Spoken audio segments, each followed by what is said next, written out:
11 активни студенти на Филозофскиот факултет на коим се прекинати студиите се студенти од дефектологија или поново специјална едукација и рехабилитација, дознава Телма.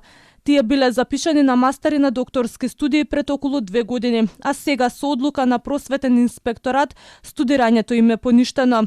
Одлуката тие да бидат запишани во систем ја донел колегиумот, па извештајот го доставиле до научно-наставниот совет, пошто на крај потпис ставил деканот. Од тука се отвара прашањето дали ќе има евентуална кривична одговорност кај стручниот кадар што го дозволил случајот.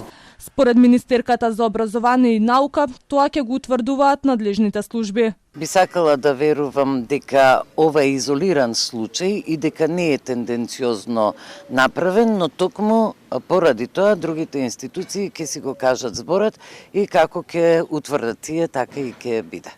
Освен овие случаи, засегнати се уште 8 лица кои веќе се стекнале со звањето магистар на истиот факултет. Извори на Телма велат дека овие студенти магистрирале по стар закон и се сомневаат дека на нив ќе им бидат поништени дипломите, но според надлежните, ова одлука допрва ќе се одлучува.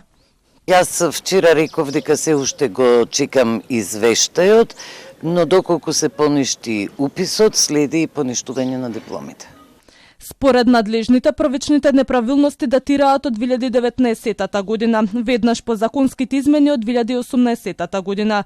Инспекторатот утврдил дека овие студенти не ги исполнувале условите, односно немале право да запишат постдипломски студии, бидејќи претходно завршиле стручни наместо академски студии.